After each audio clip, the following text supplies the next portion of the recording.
Así que, bueno, sugiero esto, que revisen después el borrador de parcial. Más que nada como para que ustedes vean qué formato pueden tener las preguntas. Bien, después los temas ya los van sabiendo porque son los que vemos en clase. Igualmente, la clase previa al parcial, seguramente nos volvamos a encontrar vía Meet como para eventualmente evacuar consultas o preguntas que puedan ustedes tener respecto de, bueno, tal tema, tal cosa. Pero sí, que lo vuelvo a repetir una vez más, todo lo que se haya visto en el cuatrimestre hasta sería la clase del 27 de octubre, que es la clase anterior al parcial, bien, todo lo que se vea hasta esa clase, es lo que va a ingresar para la evaluación del 3 de noviembre, repito una vez más. Muy bien. Bien, antes de olvidarme, esto también que quería consultar con ustedes, bueno, quería pedirles más que consultar con ustedes. Les voy a pedir, ¿sí?, que vayan armando, bien, y después me lo van informando por medio del grupo de Facebook, o sea, no para que lo armen el día de hoy, bien, pero sí para que después me lo pasen por el grupo de Facebook, que armen equipos, ¿sí?, grupos de trabajo de entre 5 a 7 integrantes, bien, que son equipos con los cuales ustedes, bueno, van a evidentemente trabajar, bien, un trabajo práctico de carácter integrador, que van a encontrar la consigna en unos 10 días más o menos, bien, pero quiero ver de acuerdo a la cantidad de grupos, también un poquito del formato de la consigna va a ser, que va a ser de entrega para el fin del cuatrimestre. Bien, va a ser un trabajo, repito, calculo como mucho en 15 días ustedes van a leer la consigna de su vida, y va para trabajarlo, pongamos más o menos desde mediados de octubre, bien, hasta el fin del cuatrimestre, que es la primera quincena de diciembre. O sea, van a tener prácticamente 2 meses, poco más, poco menos, como para trabajar con esa actividad práctica. Bien. Pero sí les pido, por favor, que ni bien vayan organizando los equipos, me lo van avisando por medio del grupo, bien, de grupos de 5 a 7 integrantes. Bueno, vamos entonces a comenzar con la clase del día de hoy. Profe, le hago una Sí, consulta. sí. ¿Hay clase el miércoles que viene? No entendí eso. ¿Tenemos Meet el miércoles que viene? No, miércoles que viene no, miércoles que viene es 13 de octubre, no. Miércoles Ah, que ok. viene, bien por la pregunta. Sí, o sea, no va a haber Meet el miércoles de la semana que viene. La semana que viene vamos a trabajar con una clase autónoma, yo le llamo. Vamos a trabajar con Bolivia. Bien, va a haber un video tutorial, un guión de clase y el texto de destinos de Bolivia. Bien, pero ese va a ser el país que se va a trabajar la semana que viene. Pero la semana que viene no va a haber encuentro vía Meet. Bien, nos vamos a Gracias, volver a profe. ver, no, por nada, nos vamos a volver a ver el día 20 de octubre. Sí, vía Profe, Meet. nosotros tenemos el parcial de Geo hasta las 8. ¿El 20 de octubre? Sí. Ok, bien.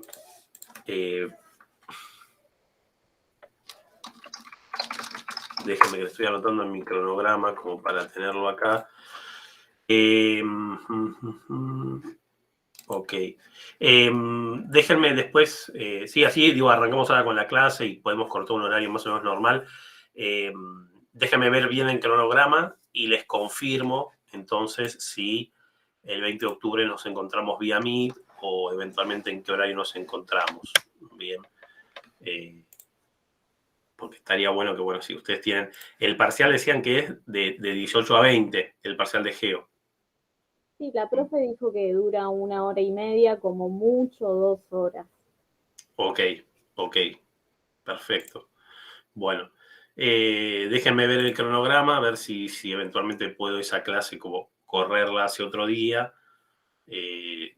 Si no, digo, en el peor de los casos, bueno, nos conectaremos a las 20, tendremos la clase de Perú, bien, pero déjenme en todo caso ver el cronograma después y ver en qué medida podemos llegar a reorganizar y capaz que no sobrecargar ese día, ¿sí? Buenísimo. Gracias por el aviso, porque también justo eso iba a preguntarles. Bueno, pongo entonces a compartir, como siempre, la pantalla para que puedan visualizar el guión de clase el día de hoy, que es Brasil. ¿Sí? Ahí estamos. Se está viendo, ¿no? El PowerPoint, entiendo que sí, ¿no? Sí, sí. Bien. Perfecto. Comenzamos entonces con Brasil. Brasil es un país que se organiza, al igual que la Argentina, al igual que México, ¿bien? Bueno, al igual que Estados Unidos. Normalmente los países con grandes dimensiones espaciales, territoriales, ¿bien? O sea, los países grandes suelen organizarse bajo la forma, ¿sí? Bajo el formato de federaciones. Bien, federaciones de estados, suelen ser estados de carácter federal. El Estado brasilero, el gobierno de Brasil se organiza bajo una república federativa, como sabemos, subdividida a su vez en regiones y en estados. Bien, decíamos la Argentina, México, Estados Unidos, grandes países del mundo, normalmente los grandes países, los que tienen mucha extensión territorial, se organizan de esa manera. Los países unitarios suelen ser los países de carácter, de dimensiones territoriales, perdón, más pequeños. Bien, por ejemplo, en el caso sudamericano, países como Chile, bien, tienen una organización de carácter unitaria. Bien. Brasil, la primera cuestión acá que vamos a mencionar y que lo estamos viendo en el mapa, tiene que ver con su organización interna, más allá de su subdivisión en estados. Brasil también se organiza en regiones, ¿bien? Sus estados se encuentran agrupados de acuerdo a, en este caso, estas regiones son regiones de carácter físico, regiones de carácter geográfico, ¿bien? Pero a diferencia de países como la Argentina, en donde uno dirá, bueno, pero en la Argentina también tenemos regiones, bien, perfecto, bueno, pero en el caso de Brasil, las regiones tienen, vamos a decirlo, un peso, bien, político propio. ¿Qué significa esto? Tienen una densidad y una capacidad para la toma de decisiones mayor en relación, sobre todo, y a la comparación con las regiones de nuestro país, en donde en nuestro país hay, si bien hay regiones conformadas, depende siempre mucho de la voluntad política, de los gobernadores o las gobernadoras, de los vaivenes políticos del país, que esas regiones, en tanto me refiero en tanto institución, funcionen o no funcionen, ¿sí? Digamos, la subdivisión regional en la Argentina es una subdivisión geográfica, pero que no tiene rangos de institucionalidad muy, muy estructurados, por decirlo de una manera. En el caso de Brasil, esto es distinto, ¿sí? Ellos organizan el país bajo la forma de regiones desde por lo menos la década del 30, década del 40, o sea, tienen como una historia previa respecto a lo que es la organización regional, y han dado, decíamos, a estas regiones una densidad política bastante importante, ¿sí? Nosotros vamos a ir viendo dentro de Brasil determinados destinos y atractivos, siempre pensando en los destinos, como decimos, de carácter cultural u originados, bien, de acuerdo a las categorías sociales que podemos encontrar dentro de Brasil, a los atractivos de carácter histórico. Iremos viendo determinadas ciudades y sobre todo tipos de atractivos dentro de cada uno de los estados, dentro de cada una de las ciudades del Brasil. Bien. Decíamos entonces, los atractivos y destinos que vamos a mencionar los vamos a organizar, bien, en torno al tipo de turismo o al tipo de producto que busca cada uno de estos destinos, cada uno de estos atractivos. Vamos a ver tres grandes tipos de productos turísticos. Por un lado, el clásico producto de turismo de sol y playa, bien, que nosotros vamos a observar, sobre todo, si bien es un tipo de turismo que existe en toda la fachada atlántica de Brasil, la cual evidentemente es muy amplia, nosotros nos vamos a concentrar, bien, sobre todo dentro de la región nordeste del estado de Bahía, bien, en la zona de Fernando de Noronha, en la localidad de Salvador, bien, que es la capital del estado de Bahía, y un poco más hacia el sur, en la ciudad de Río de Janeiro, en el propio estado de Río de Janeiro.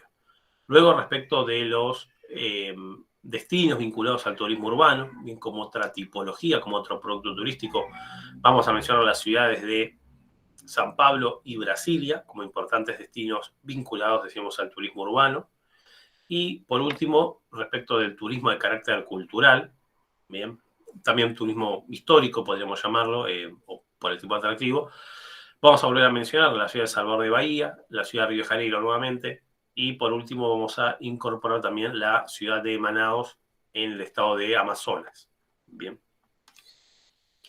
Vamos comenzando. Respecto del turismo de sol y playa, respecto de este producto, decíamos, si bien es característico de toda la costa atlántica de Brasil, nosotros vamos a focalizar o vamos a observar con mayor detalle dos puntos particulares. Bien. Por un lado, la zona de Fernando de Noronha, que se encuentra en el norte del país.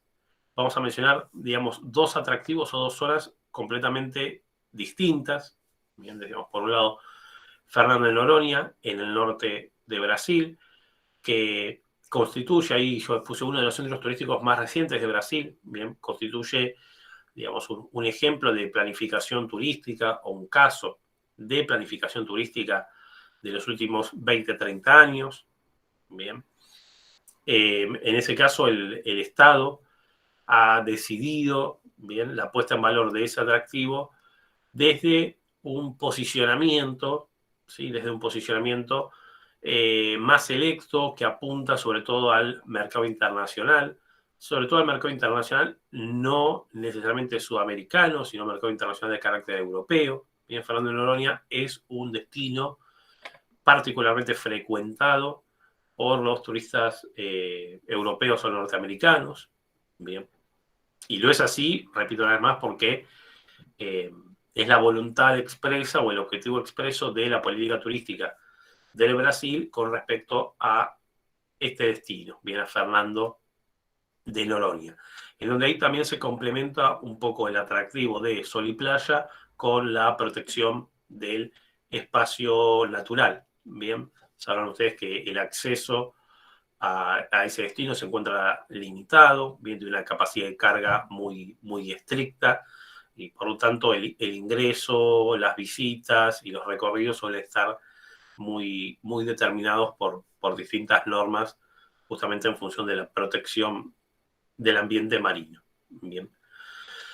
Luego en el estado de Bahía, bien, o sea, ya en el Brasil continental, en el estado de Bahía, más, incluso bastante más próximo a los límites con Uruguay y con nuestro país, con República Argentina, vamos a encontrar un grupo de playas, ¿bien? Un grupo de balnearios, un conjunto de balnearios en la zona próxima a la localidad de Porto Seguro, que eso es en el sur del estado de Bahía, en el sur del estado de Bahía.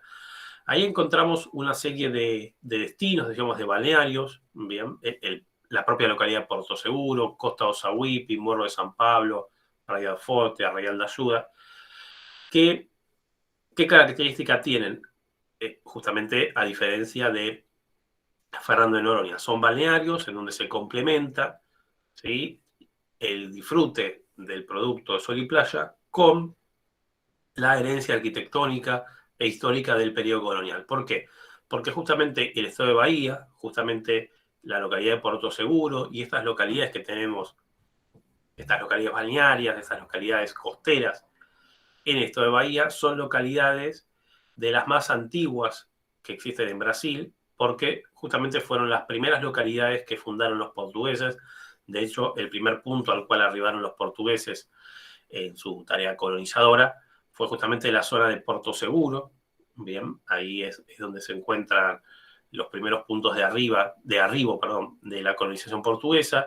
Entonces, en muchas de estas localidades, más allá del atractivo vinculado a la playa, al disfrutar aire libre, bien, también se encuentra el atractivo de carácter histórico-cultural. Bien. Ahí les dejo algunos mapas. Acá teníamos entonces el mapa del estado de Bahía, bien, la localidad de Porto Seguro, fíjense acá al sur, bien, o sea, más alejado, digamos, de la localidad de Salvador, de la capital del estado de Bahía, me refiero, bien. Esta es la zona de la cual recién estábamos mencionando, ¿sí? Y por último, podríamos mencionar también, y muy próximo, como ven acá en el mapa, con la provincia de Misiones, ¿sí?, de nuestro país, encontramos el estado de Santa Catarina, que tuvo un desarrollo turístico muy importante y creciente en la década, sobre todo en la década del 70, fines de la década del 70 y década del 80, desarrollo turístico que mantiene todavía muy concentrado en la costa, en la localidad de Florianópolis, ¿bien?, siendo un estado justamente que su desarrollo turístico, desde su propia planificación, desde su propio origen, estuvo vinculado con la atracción del turismo procedente de nuestro país. Bien. La historia, digamos, del turismo en Florianópolis es la historia, digamos, del turismo emisivo argentino. Bien, Florianópolis es un destino prácticamente construido para el turismo nacional, me refiero al turismo nacional nuestro, bien, al turismo nacional argentino, ¿sí? Entonces ahí observamos, digamos, tenemos una primera vista, por así decirlo, de distintos destinos sol y playa dentro de Brasil, que si bien comparten un mismo tipo de producto, un mismo tipo de atractivo, un mismo tipo de condiciones naturales, que entiendo eso ustedes lo habrán visto o lo verán en geografía, pero sí lo que recalcamos acá es que distintos destinos que comparten un mismo tipo de atractivo, un mismo tipo de condiciones naturales, comprenden distintos momentos de planificación del lugar, comprende también la complementación con distintos aspectos del paisaje, ¿bien? En donde por un lado está la complementación entre el turismo sol y playa y el turismo en espacios naturales o de protección natural, el turismo sol y playa con espacios de carácter artístico, cultural, ¿bien? Y cómo cada uno de esos destinos, a su vez, tienen un público, por así decirlo, de carácter determinado, ¿bien? En donde Fernando de Noronha, público de países desarrollados o países del primer mundo, Florianópolis, público sudamericano, particularmente argentino, y las localidades del sur del estado de Bahía, particularmente turismo sudamericano, pero también turismo de carácter interno.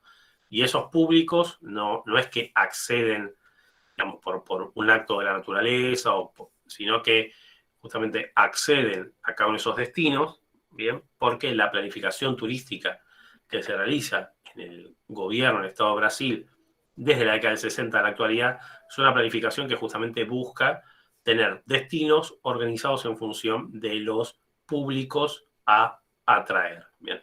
Huelga aclarar que obviamente, digamos, turistas de cualquier nacionalidad uno puede llegar a encontrar en cualquier destino turístico de Brasil, sea de sol y playa o de lo que sea, pero a lo que voy es que prioritariamente el Estado fue determinando, bien, el público para cada uno de estos destinos que veníamos mencionando.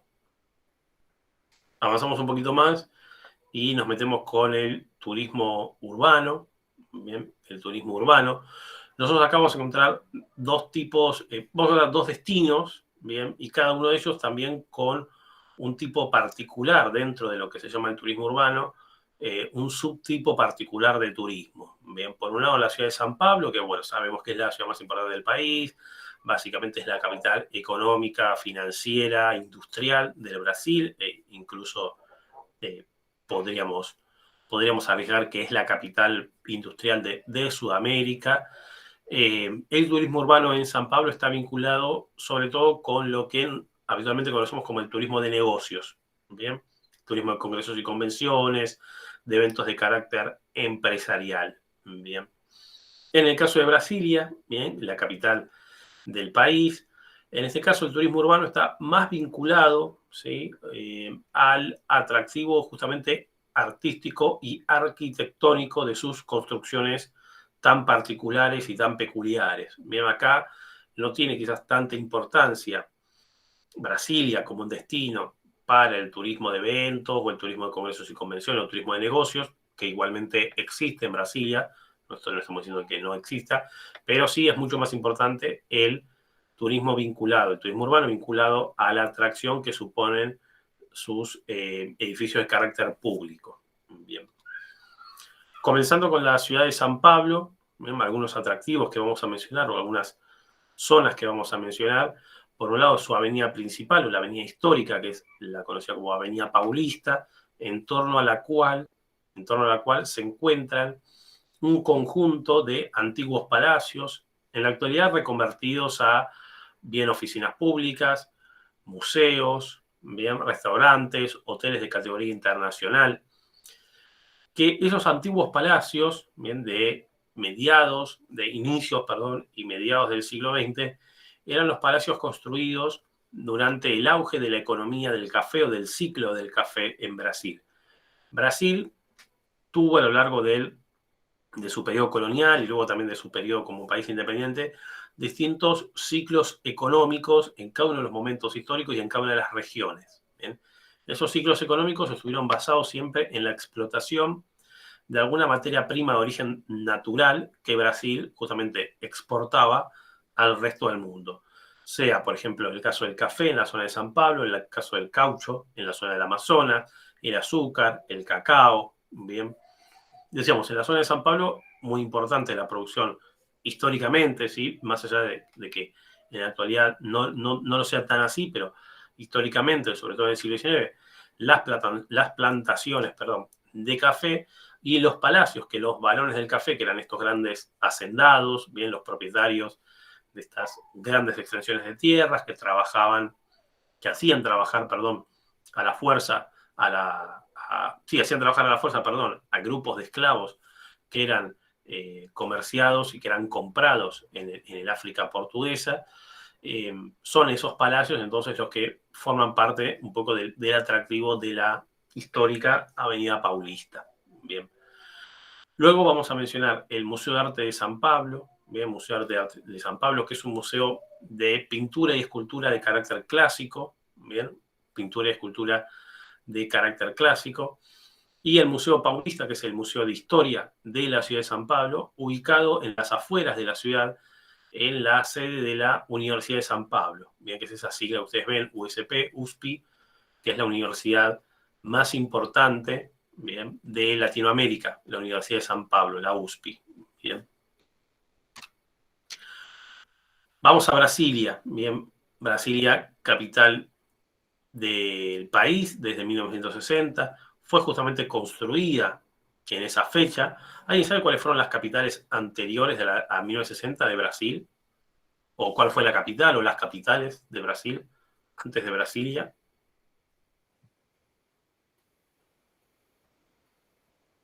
¿No?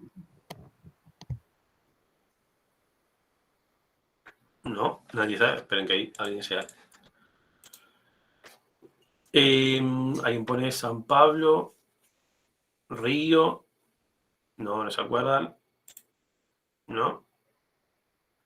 La primera capital de Brasil, ¿sí? La primera capital de Brasil va a ser la ciudad de Salvador de Bahía. Bien, la ciudad de Salvador de Bahía. Bien, y la segunda capital de Brasil desde 1890 aproximadamente, si me puedo estar equivocando ahí, hasta 1960 va a ser Río de Janeiro. Bien, San Pablo nunca fue capital de Brasil. Primero Salvador de Bahía. Bien, recuerden que Bahía justamente es el estado histórico de Brasil. Bien, es el estado en donde primero llegaron los portugueses. Bien, es el estado desde donde comenzó la colonización portuguesa y la ocupación del Brasil. Bien, la primera capital de Brasil independiente es Salvador de Bahía. Bien, si no me equivoco, ¿sí? En 1890, más o menos. Bien, después si quieren lo podemos confirmar bien el año. Ahí la capital se pasa a Río de Janeiro y en 1960 la capital se pasa a Brasilia. Bien. En el origen de Brasilia, en la construcción de la ciudad de Brasilia, vamos a nombrar a tres importantes personajes, bien, tres importantes personalidades, mejor dicho. Por un lado, Oscar Niemeyer, que fue el arquitecto de la ciudad, o sea, el arquitecto que justamente diseñó y construyó los edificios de la ciudad de Brasilia, que son hoy el principal atractivo de esta ciudad. Lúcio Costa fue el urbanista, bien, fue la persona que diseñó no los edificios, sino la propia ciudad, las avenidas, parques, las ubicaciones de los edificios, los accesos, bien. Y Roberto Burle Marx, que fue el paisajista de la ciudad de Brasilia, bien. La avenida principal de la ciudad de Brasilia se conoce como Eje Monumental y es sobre la cual se encuentran la gran mayoría, bien, la gran mayoría de los edificios gubernamentales. Bien, sabemos que Brasilia, al ser la ciudad capital, concentra todos los edificios que hacen al gobierno federal de Brasil. Bien, y esos edificios justamente se concentran y se ubican dentro del eje monumental, que es esta avenida, digamos, principal, bien, o que justamente funciona como, valga la redundancia, eje de la ciudad de Brasilia. Bien, el diseño de la ciudad de Brasilia, ¿sí? Ahí yo puse una imagen, una fotografía aérea. El diseño de la ciudad de Brasilia, el eje monumental vendría a ser esta avenida, fíjense ustedes que aparece acá en el centro. El diseño de la ciudad de Brasilia, bien, de un diseño como de un ave, ¿sí? O un avión. Ahí, perdón, no lo había mencionado. Esta foto que tenemos acá, tenemos a Oscar Niemeyer, ¿sí? Acá a mano derecha, y Lucio Costa, bien, empezando con los trabajos de construcción de la ciudad de Brasilia. Bien. Ahí tenemos algunos de los característicos edificios de Brasilia. Tenemos el primer edificio que ustedes ven acá, bien, que intenta, ¿sí?, ser un conjunto de manos que están rezando, que están orando. Es la Catedral de Brasilia. Bien. Ahí tenemos indicado, incluso está el cartel, Congreso Nacional. Fíjense cada uno de esos, fíjense que hay una torre central, bien, y hay dos edificios, ¿sí?, que tienen como esas cúpulas invertidas, bien, que parece como dos platos, ¿sí?, uno en cada posición, dos platos hondos, bien. Cada uno de esos platos, bien, cada una de esas cúpulas, es donde se reúne o bien la Cámara de Diputados o bien la Cámara de Senadores. Y en los edificios, que ustedes ven estas torres que ven acá en el centro, es donde se encuentran las oficinas de los diputados y senadores.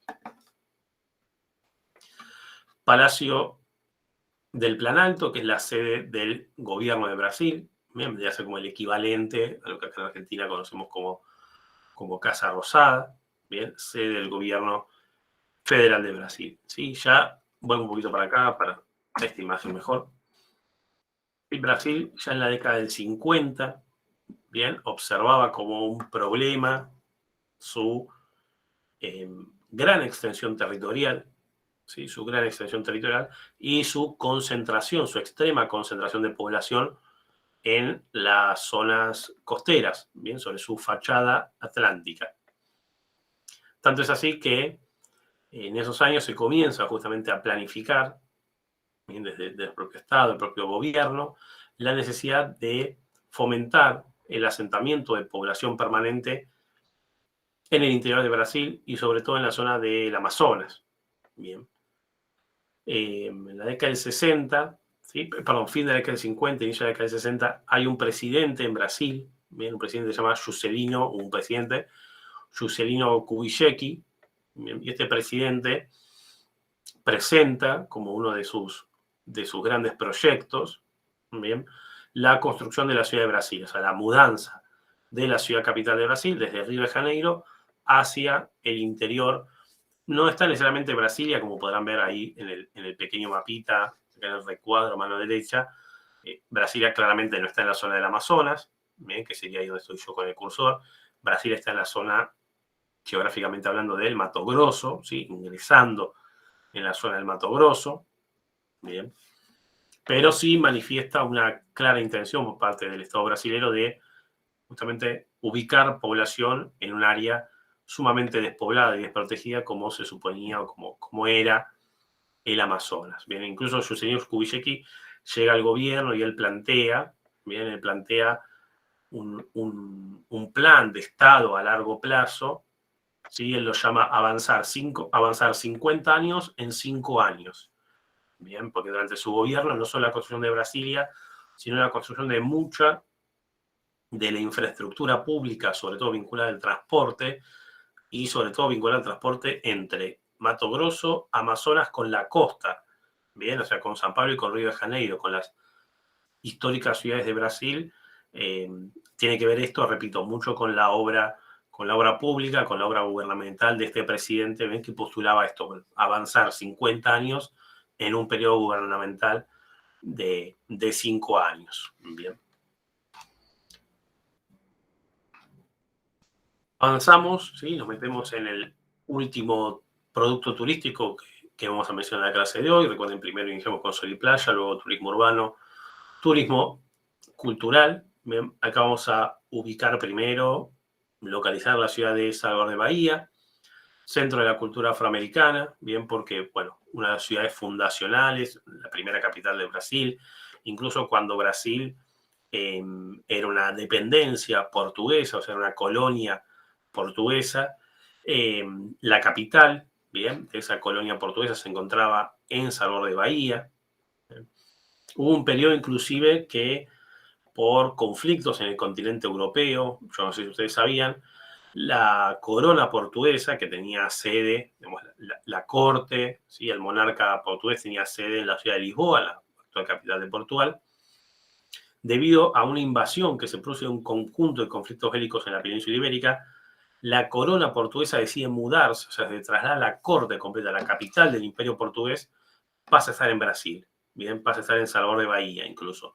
Entonces, eso refuerza mucho el poder de la ciudad, y hoy eso lo vemos sobre todo en la construcción, en las construcciones, perdón, heredadas que quedaron en los barrios históricos, sobre todo el barrio conocido como Pelourinho, bien, el barrio de la zona de Pelourinho, que es el barrio, decíamos, más antiguo de la ciudad, también recordando que Salvador de Bahía era el puerto por el cual ingresaban, ¿no? O ingresaron gran parte de los esclavos procedentes justamente del continente africano, de colonias portuguesas, para trabajos, decíamos, ya sean el caucho, café, azúcar, cacao o frutales, bien, distintas producciones de carácter agropecuario para exportación. Bien.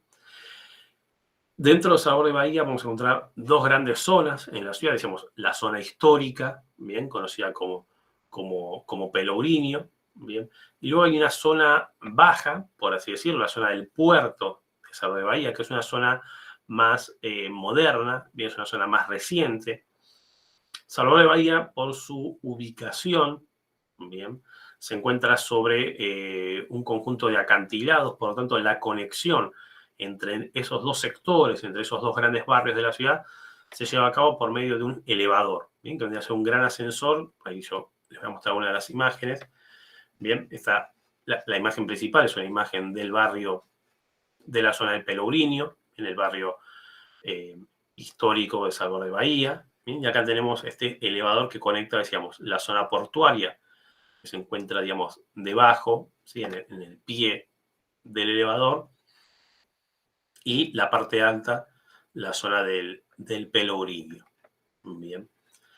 El Pelourinho, digamos, es la zona histórica. Ahí en el slide anterior habíamos también puesto que es patrimonio, fue consagrado como patrimonio mundial de la humanidad. Hay una innumerable cantidad, no solo de antiguos palacios, mansiones, ¿sí? Y casonas, sobre todo de los comerciantes de esclavos, bien, lo que hizo, digamos, una acumulación de riqueza muy importante en la ciudad, sino también una gran acumulación de iglesias, bien, capillas del rito católico, apostólico romano. Fíjense incluso en esta imagen como allá al fondo hay dos torres, acá a mano derecha también hay una primera, perdón, como acá a la derecha también hay una iglesia, y esto es debido a que se dice supuestamente, ¿sí? Esto habría que corroborarlo, pero se dice supuestamente que Salvador de Bahía tiene una iglesia por cada día del año, bien, que tiene cerca de 365 iglesias. Bien. Repito, esto del número habría que confirmarlo con precisión, pero sí se sabe que muchas de esas iglesias, o la gran mayoría, bien, que tienen ese estilo barroco colonial, aberturas, ¿sí? Con herrajes, bien, esos tonos de carácter pastel en su exterior, bien. Esas construcciones religiosas, ¿en dónde están originadas? Bueno, justamente los propios comerciantes de esclavos, bien, de alguna manera entendían que, bueno, que su actividad, vamos a decir, no era del todo pura, no era del todo santa. Entonces, de alguna forma, donar el dinero, financiar para la construcción de una iglesia, bueno, en su otra vida, por así decirlo, después de la muerte, los iba a salvar, o por lo menos iba a implicar un legado, digamos, no tan negativo, bien, teniendo en cuenta lo que significa, ¿sí? la trata de personas para el trabajo esclavo. Bien, entonces ese tiene que ver con un poco el origen la gran cantidad de iglesias y de templos, ¿sí? Y capillas dentro de la zona del Pelogrino. Bueno, algunos datos que un poco recién hemos mencionado, ¿sí? Fundada a mediados del siglo XVI, o sea, a mediados del 1500 es que se crea la ciudad, decimos, una de las más antiguas, de las más viejas del Brasil, y una de las ciudades fundacionales de Brasil. La ciudad alto vieja decimos que era el Pelogrino, la ciudad baja, ¿sí? O moderna es la zona portuaria.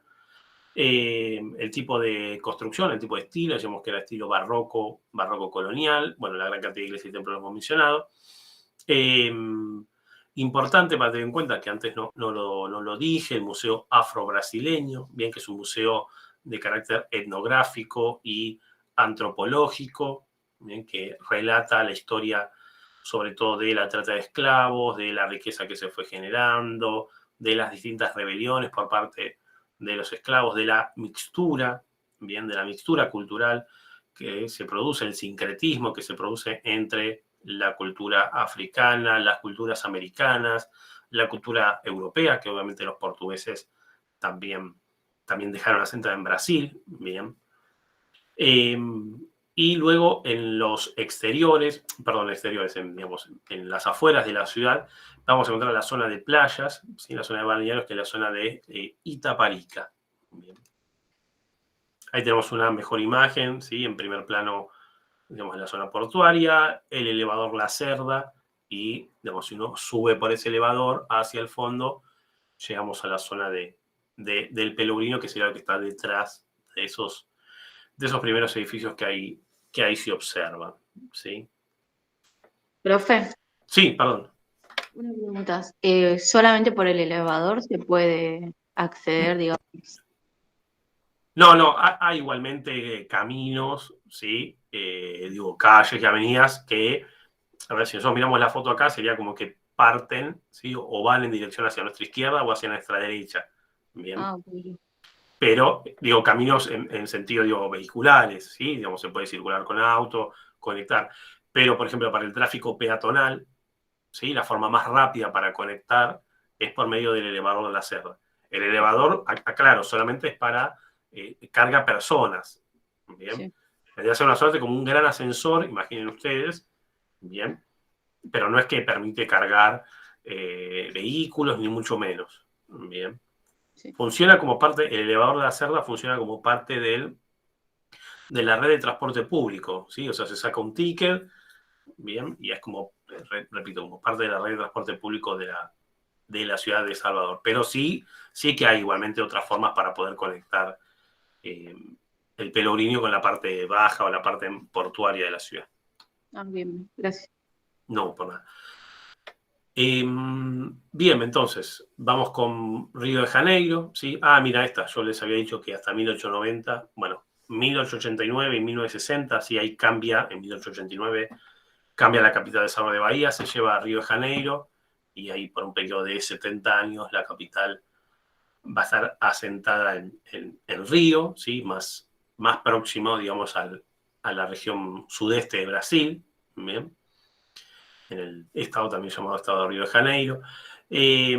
La particularidad que tenemos en Río de Janeiro, bien, respecto de la ubicación de la ciudad, es que en realidad gran parte, ¿no?, de la costa de Brasil, bien, salvo la zona que está muy, muy al sur, más cerca de Argentina, pero gran parte de la costa brasileña está cubierta, bien, por una serie de sierras costeras, bien, o acantilados, como por ejemplo acá veíamos en la zona de Salvador de Bahía, bien. Esas sierras se conocen, ¿sí? O las partes más altas, mejor dicho, de la sierra se conocen con el nombre de morros, bien, con el nombre de morros, y en el caso de Río de Janeiro esos morros separan, bien, cada uno de los barrios de la ciudad. Bien, vamos a ir mencionando algunos de esos barrios en relación con las playas más próximas y evidentemente yo creo que acá en Salvador, ahí lo había puesto y perdón que no lo mencioné, sí, el Carnaval de Salvador de Bahía. Bien, ustedes sabrán que, bueno, el carnaval es una festividad propia, sobre todo, digamos, originaria de Brasil, por ser la fecha en la cual los esclavos, sí, se les daba ciertos días de libertad como para realizar su sus propias festividades. En Brasil, si bien hay carnavales, bueno, no solamente en Río de Janeiro, que vendría a ser el carnaval más internacional, de alguna manera el carnaval, vamos a ponerlo en estos términos, el carnaval tradicional de Brasil es el carnaval de Bahía. Bien. ¿Por qué digo carnaval tradicional? Porque es un carnaval que se lleva a cabo sobre todo en las propias calles del Pelourinho. Ustedes seguramente habrán visto fotos, videos, bueno, esto creo que lo sabe todo el mundo, que el carnaval en Río de Janeiro se lleva a cabo en un lugar particular de Río de Janeiro, que es el Sambódromo. ¿Bien? O sea, hay un espacio, una infraestructura particular, ¿sí? Con gradas, con entradas, hay un ritmo, un cronograma, ¿sí? Muy exhaustivo para la circulación, ¿bien?, de las personas en el carnaval de Río de Janeiro, que decimos es el carnaval más internacional o más popular en ese sentido. Ahora, el carnaval, por poner estos términos, más auténtico, ¿bien?, incluso los propios brasileños así también lo entienden, bien, el carnaval más, entre comillas, auténtico, más real, es el carnaval de Bahía, ¿bien? ¿Por qué? Porque es un carnaval, digamos, por así decirlo, digamos, no está tan mercantilizado, no es un carnaval que se lleva a cabo en un área determinada, bien, con gradas, sino que directamente el carnaval se lleva a cabo como eran originalmente los carnavales, no en un sambódromo o en un espacio, una infraestructura alejada del centro de la ciudad, sino que se lleva a cabo dentro del mismo Pelourinho con las personas que están bailando, las personas que están como turistas, los propios paseantes, los propios habitantes del lugar. Entonces están todos absolutamente, digamos, mezclados en ese sentido. Las ropas típicas que utilizan, ¿sí?, en el carnaval de Bahía, y esto hace, como transforma una cierta contraposición entre el carnaval de Bahía y el carnaval de Río de Janeiro. Bien. Ahí fíjense, bueno, clásicas imágenes que seguramente las deben tener vistas, bien, como se nota ahí la Serra do Mar, bien, que es esta sierra que bordea toda la fachada atlántica de Brasil, los morros, cómo van subdividiendo cada uno de los barrios de Brasil. Ahí tenemos, bueno, estos clásicos, el clásico monumento del Cristo Redentor y el Cerro Corcovado. Bien. Fíjense cómo, por ejemplo, en esta imagen, ¿sí?, en el mapa que tenemos acá un poquito más grande, un poquito más claro, creo yo, ¿sí?, cada uno de los barrios le otorgan el nombre a cada una de las playas que tenemos. Bien. Comenzamos por la zona del centro, ¿sí?, administrativo y el centro histórico de Río de Janeiro. Bien, ahí la playa es la playa de Lapa. Bien. Y luego comenzamos en dirección hacia el sur, ¿sí?, en dirección hacia el sur. Bien. Tenemos la zona de Flamengo, la playa de Copacabana, que es la playa históricamente más importante. Bien, la playa de Copacabana es la playa, decíamos, más importante en términos históricos, y la más popular también. Luego tenemos la zona de Ipanema y Leblon, que fíjense, siempre es el nombre del barrio, corresponde con el nombre de la playa. Bien. Leblon es sobre todo una zona de un desarrollo turístico particularmente importante en las décadas del 80 y décadas del 90. Bien. Una zona, digamos, más de carácter más exclusiva.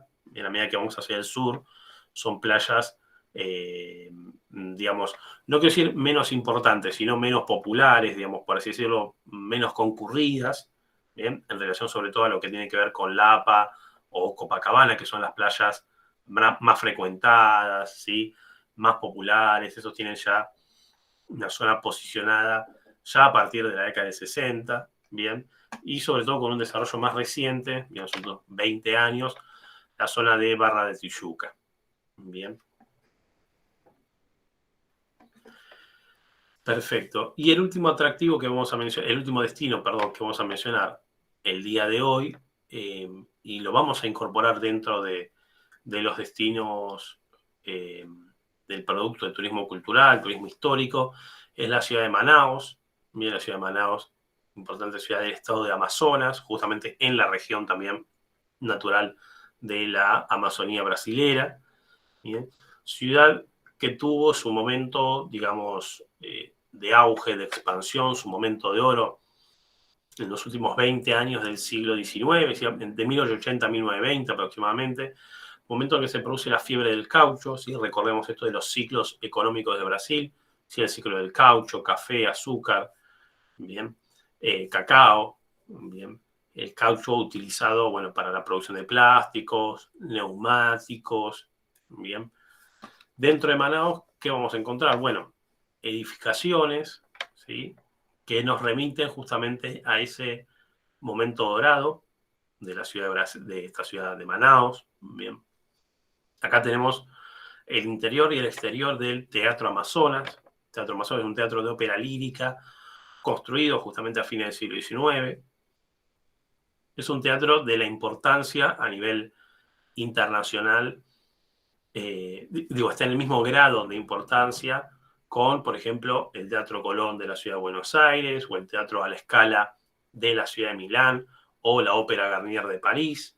Bien, más allá de que cuando justamente se construye, ¿sí? O sea, pensemos como un teatro de ópera lírica en ese momento en una ciudad en el medio del Amazonas, bien, más allá que una ciudad económicamente importante para Brasil en aquel entonces. Bien, pensemos construir un tamaño teatro, ¿sí? En ese lugar, sobre todo con los materiales, ¿sí? Ornamentales y arquitectónicos que fueron importados desde el continente europeo, bien, mármol de Carrara, las maderas, bien, las arañas, la iluminación, bien, todo fue absolutamente importado con importantes también dificultades al momento del transporte, al momento de la construcción de este teatro en el centro del Amazonas a fines del siglo XIX. Bien. Otro de los edificios que nos quedan hoy como testimonio de aquella época dorada es el Palacio del Río Negro, bien, que era un palacio justamente de propiedad de uno de estos varones del caucho, en este caso, si menciono los varones del café en San Pablo, en Manaos, perdón, nombramos entonces varones del caucho, en el Palacio del Río Negro.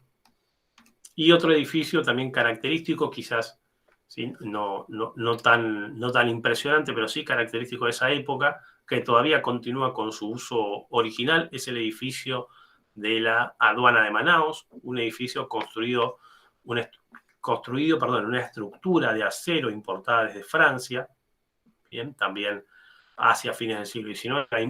En el resto de la ciudad de Manaos hay un conjunto también de edificios similares, bien, de aquel periodo histórico, ¿sí? Que hoy muchos de esos son palacios, museos o bien edificios públicos, ¿sí? que atestiguan, decíamos, ese momento dorado de la fiebre del caucho a fines del siglo XIX.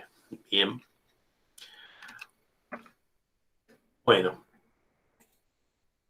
ahí estamos con respecto a clase a Brasil. Bien. Escucho, ahí leo un poquito igual el chat. Ahí, Laura, que vayan armando, sí, por ahora solamente que armen grupos de 5 a 7 integrantes. Bien, la consigna se las voy a subir al aula virtual y ya se las informaré probablemente en el próximo encuentro, el próximo día que nos veamos vía Meet. Bien, por ahora, con armar los grupos alcanza. Y que me los vayan informando, ¿sí? Hola, ¿me escuchas? Sí. Esto sería en reemplazo del segundo parcial. Exacto, exactamente. Otra consulta, profe. Las últimas imágenes que mostró no están en el Power que nos subió al aula. Una es del Palacio y la otra es de... A ver, ¿no está en el PowerPoint que le subí al aula? Las últimas dos, yo en el que descargué del aula, en la última diapositiva es la que dice Manaos. Fíjate cómo es. Lo cambié hace un ratito el PowerPoint, agregándole esas imágenes. Así que descarga ahora. Listo. Porque lo cambié hace un ratito. Está bien, profe. Listo. Ahí me fijo, gracias. No hay problema. Antes de arrancar la clase me revisé el PowerPoint, me di cuenta que faltaban esas fotos y agregué ahí algunas más. Escucho si hay consultas, preguntas. Profe, No me quedó en claro. El palacio que dijo de Río Negro es el que es color amarillo, ¿no? Sí, sí. Ah, listo. Uno de los últimos que vimos recién en Manaus. Bien, gracias. De nada.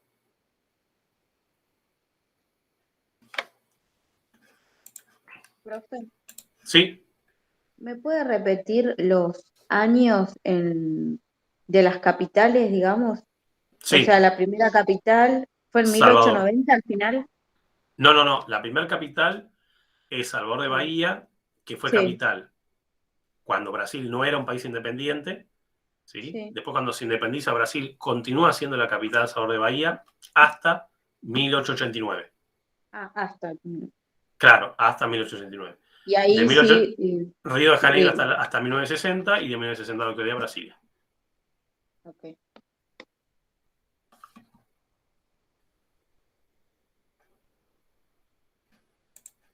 ¿Alguna otra consulta, pregunta o duda, comentario, así que haya algo que haya quedado, que no haya quedado claro? ¿No?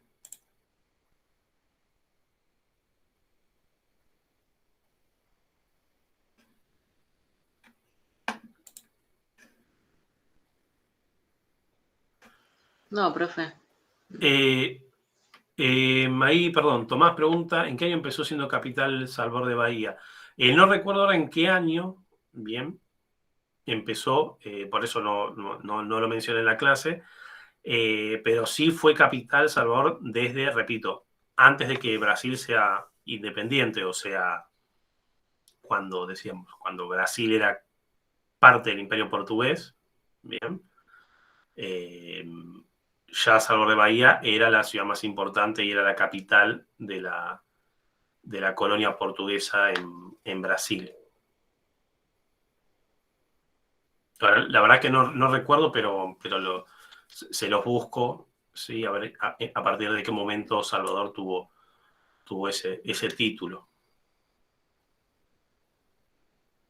Y sí, también digo, importante como para reconsiderar, para tener en cuenta, que en un momento, bien, la corona portuguesa les decía, huye, bien, sí, se escapa en realidad de Lisboa porque hay conflicto bélico ahí en la península ibérica, y se instala, o sea, la capital del Imperio Portugués deja de ser Lisboa y pasa a ser Salvador de Bahía. Bien. Digo, en un hecho sí, muy peculiar, en donde la capital del imperio no está en el centro propio del imperio, sino que pasa a una de sus colonias, bien, su colonia más importante, pero una de sus colonias al fin. Y,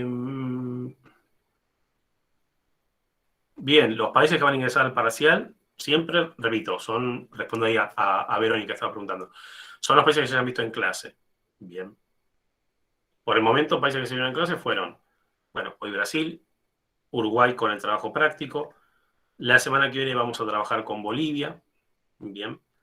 En 15 días, perdón, trabajamos con Perú. Bien.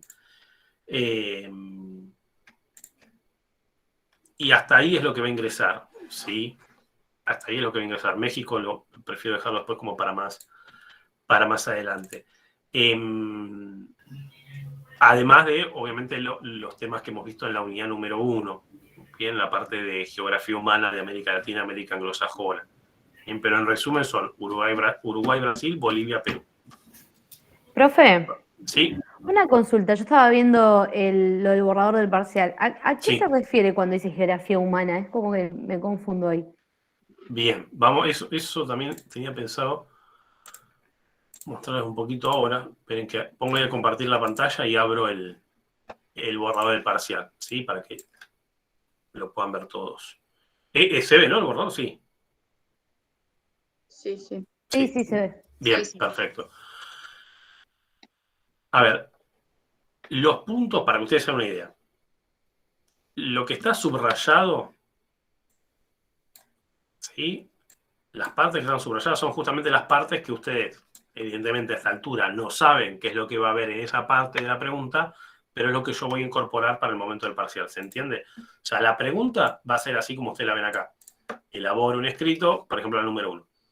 Elabora un escrito que permita caracterizar ahí abro el paraguas, ítem o temas de geografía humana, desarrollo económico, poblamiento, ocupación del espacio, de América Latina. ¿Qué me refiero con temas de geografía humana? Lo que hemos considerado en la unidad número 1. Bien. Por ejemplo, ¿por qué América Latina se considera un área subdesarrollada? Bien. ¿Cómo se da el proceso de desarrollo económico de América Latina? ¿Qué características tiene? ¿Qué características tiene la ocupación del espacio en América Latina? Bien, por eso puse acá como así 2 o 3 grandes temas que pueden aparecer volcados, ¿sí?, dentro, digamos, de este paréntesis para esa pregunta. Lo mismo para América anglosajona. ¿Sí? Elaboro un escrito que permita reconocer por qué América anglosajona, bien, es un área de países desarrollados, o por qué los Estados Unidos se constituyen en un país con una posición dominante, o de qué manera, ¿sí?, los Estados Unidos, o se da la ocupación del espacio en los Estados Unidos y la incorporación de los distintos territorios norteamericanos a los Estados Unidos. ¿Ven? Esos son el tipo de preguntas. La pregunta 1 y pregunta 2, ¿sí?, son preguntas de la unidad número 1. Bien. Va a haber una pregunta sobre América Latina y una pregunta sobre América anglosajona. ¿Sí? Después ya las preguntas 3, 4 y 5 son preguntas de la unidad que estamos ahora transitando, de la unidad número 2. Bien. De una unidad en donde se trabaja directamente con destinos y atractivos, en este caso de América Latina. El punto número 3, fíjense que les pide desarrolle características de 4 destinos a seleccionar entre países vistos en clase. Entonces ahí abro paréntesis y puedo poner, voy a poner, mejor dicho, los países que se han visto hace un momento. Bolivia, Brasil, Perú, Uruguay. Bien. Ustedes ahí seleccionarán un destino por país, 2 destinos de 2 países, y habrá otros 2 países que no los tocarán. ¿Sí? Tienen que elegir 4 destinos de, repito, Uruguay, Bolivia, Brasil y Perú. Bien. Habrá quien elegirá, no sé, 1 de Bolivia, 1 de Brasil y 2 de Perú, o 2 de Brasil. Bueno, eso son libres en ese punto de hacerlo. Bien. Con que sean 4 destinos y de países que aparezcan ahí, alcanza. Luego el punto 4, ese es sobre el trabajo práctico de Uruguay, o sea, el punto va a ser sobre el trabajo práctico de Uruguay.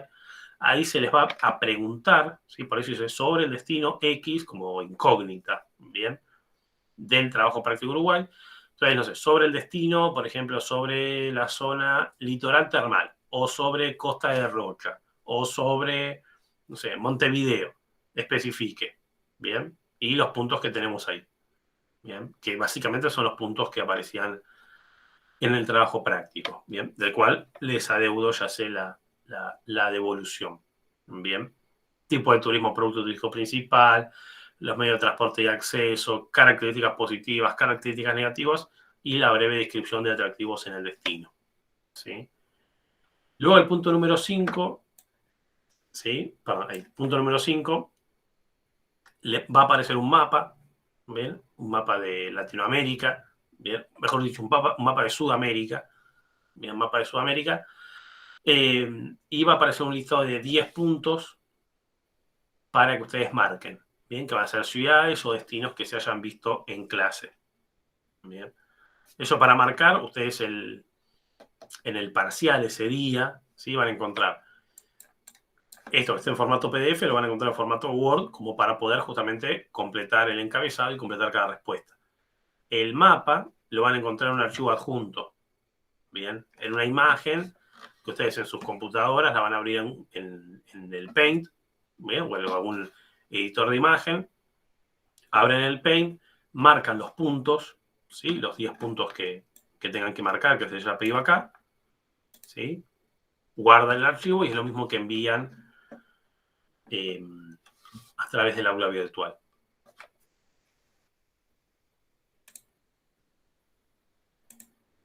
¿Sí? Estamos más o menos ahí un poquito capaz mejor de cómo es la consigna del parcial. Sí, profe. ¿Sí? Ahí, perdón, Verónica pregunta, ¿pueden ser todos de un solo país en punto 4? No. No, tiene que ser de más de un país. Después, si no, eso yo ahí Es cierto, en la consigna como que no queda del todo claro, pero después en la consigna la voy a revisar como para que quede bien claro que tienen que ser 4 destinos, pero de más de un país. Profe, y la duración en 2 horas, ¿no? Para el parcial. Sí. Siempre Ok. 2 horas es el máximo, ¿no? Uno, Sí. sí, yo creo capaz que en 1 hora y media o cosas así, deberían poder hacerlo el parcial. Y en el Ah. horario de clase. Y en el horario de clase, sí.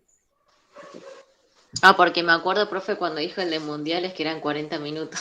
El No, cuatrimestre pasado. Que 40 no- minutos. Sí, ¿se ¿Yo un acuerda que parcial? nos dijo? Sí, ¿se acuerda que nos dijo en mundiales que en 40 minutos hacía el parcial, que era rápido? Y estuvimos un montón de tiempo. Yo usé las Pues 4 horas, profe, el cuatrimestre pasado. Yo también. claro, no, por eso me parece, claro, yo seguramente, sí, bueno, yo les puedo decir, miren, para mí tardan tanto, pero siempre igual yo doy más tiempo como para que, bueno, cada uno, si se toma, les tarda más tiempo, no hay problema. Sí, sí, ustedes Eh, han dado 2 horas más porque había chicos que no llegaban por que la... capaz que no se puedan conectar, claro. Sí, sí. Eh, escucho, ¿alguna otra consulta, pregunta? Profe, Estamos. perdón, el mapa Sí. se pega en el parcial, ¿no? Dijo, decía copiar y El pegar. mapa, sí. Eso en el momento, fíjense, digo, cada uno de ustedes lo que les sea más fácil. Bien, si les sea más fácil pegar la imagen en el parcial, que a mí, por ejemplo, para el momento de la corrección me es más simple, la verdad, les voy a confesar. Porque si no, tengo que estar abriendo de cada archivo que ustedes mandan, tengo que estar abriendo también la imagen. ¿Sí? Entonces, lo más fácil sería que ustedes descargan. O sea, se entiende que al momento del parcial ustedes van a encontrar un Word, que es para tipear, y la imagen, o sea, un JPG para editar. Bien. Escriben en el Word la respuesta, perfecto. La imagen la van a abrir en el Paint, la van a editar en el Paint, o bien la podrían llegar a pegar en el archivo de Word, y capaz que con flechas, se me ocurre que podrían llegar a hacer las marcas de los lugares o los destinos, las ciudades que se les pida. Bien. Pero sí, sería lo ideal que después quede la imagen, sí, pegada en el parcial. En el Word me refiero, ¿no? Que quede ahí pegada la imagen.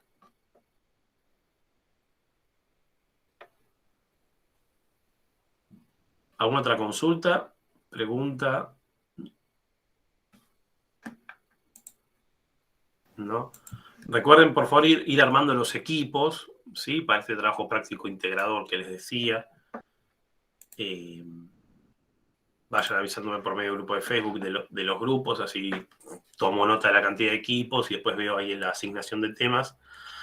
Y me queda confirmarles el 20 de octubre, ustedes me decían que tenían parcial, ¿sí? Nos vamos a dar Perú. Sí, yo creo que después yo les confirmo, pero lo más probable es que tengamos clase igual ese día, ¿sí? De Perú. Sí. Que nos va a quedar obviamente la clase igual que hoy, a partir de las 20 horas, o sea, no la vamos a poder, no la vamos a poder adelantar. Bien. Bueno, no sé si hay alguna otra consulta, pregunta. ¿No? Estamos más o menos, ¿sí? Sí, todo bien, profe. Bien, profe. Bueno, muy bien. Quedamos en contacto, cualquier cosa. Recuerden, semana que viene no nos vamos a ver. Nos veremos entonces el 20. Ir armando los equipos, bien, para este trabajo práctico, digamos, trabajo práctico integrador, ¿sí? Que va a ser un trabajo práctico que va a reemplazar al segundo parcial. Va a funcionar como segundo parcial, ¿sí? Que se entienda de esa manera. Va a tener una calificación numérica que se va a promediar con este parcial del 3 de noviembre. Y en base a ese promedio, bueno, ustedes ya sabrán, pasarán a la mesa de final o bien promocionarán la materia, ¿sí? Pongo entonces acá de tener la grabación.